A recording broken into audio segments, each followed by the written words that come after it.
เราเก็บผักกูดแคมนาทุกคนเนาะอยากกินครัวผักนี่อู้มีหลายเติบมาเชียเบิง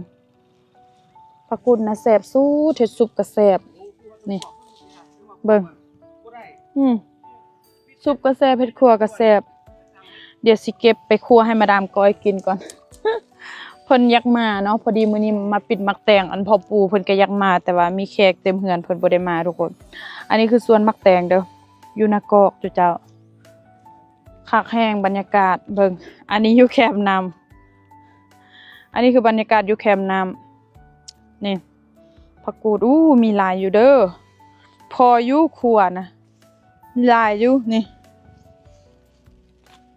เห็นจังซี่แล้วคิดฮอดตอนยังน้อยเจ้าตอนนั้นลินยังน้อยนะล้อเก็บผักหักมีแบบซี่แล้วก็มัดขายมัดขายได้มือละ4 ละ 5,000อีหยังประมาณนี้ก็เอาเจ้าได้เงินไปโรงเรียนตอนยังน้อยอาชีพคือแบบนี้แหละ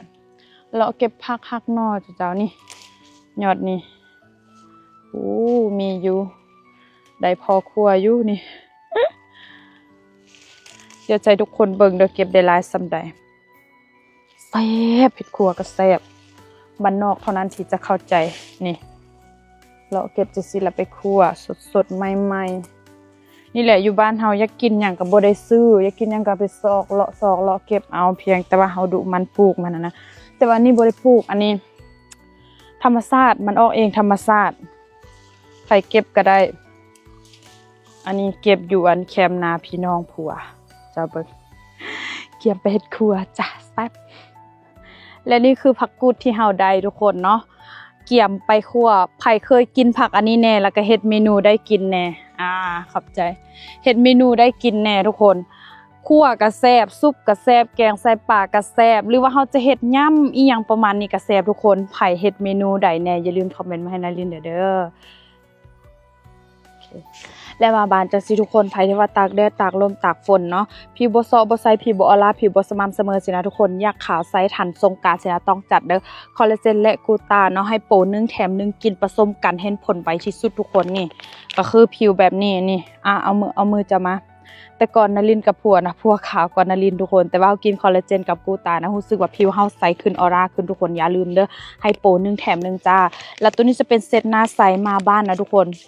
ยอมรับเลยว่าอากาศยังหนาวตอนเช้าหนาวตอนแรงหนาวแต่ว่าตอนสวยนะร้อนทุกคนมันปรับสภาพอากาศบ่ทันเพราะฉะนั้นใครที่ว่าอากาศหนาวแล้วหน้าแตกหน้าลอกอย่าลืมใส่เซตนี้เด้อตัวนี้จะเป็นสบู่กีวีล้างหน้าทำความสะอาดเนาะเฮ็ดให้หน้าเฮาแบบสะอาดใครที่ว่าแต่งหน้าหนักๆจังซี่ล้างหน้าแล้วบ่สะอาดต้องเอาสบู่กีวีไปใส่เด้ออายุ3มินตาสามารถใส่ได้เนาะ3 ปีขึ้นไปสามารถล้างได้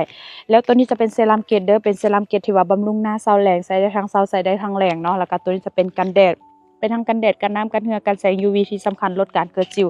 แล้วตัวนี้จะเป็นตัวมากเด้อเฮาแต่งหน้านักแต่งหน้าหลายแล้วมันบ่เข้ากับในหน้าบ่เข้ากับในผิวนะทุกคนสามารถเอาตัวนี้ไปมากได้เป็นสิวมากสุดสิวเป็นฝ้ามากสุดฝ้าเนาะบ่เป็นสิวบ่เป็นฝ้าก็คือมากได้เพราะมันจะช่วยฟื้นฟูใบหน้าเฮาแต่งหน้าหลายมันก็จะเฮ็ดให้หน้าเฮาแก่ก่อนวัยสินะแล้วก็ตัวนี้สงกรานต์นี้ห้ามพลาดห้องพื้นเจออยด้วยทุกคนปกปิดคุมมันกันน้ำกันเหงื่อติดทนถึง48 ชั่วโมงสงกรานต์นี้ห้ามพลาดจ้ะเจ็ดหน้าใสตามนี้ใครสนใจอยากได้พิมพ์คำว่าสนใจมาเลยเด้อราคาถูกทุกคนอย่าลืมอุดหนุนสินค้าสวยแน่เนาะ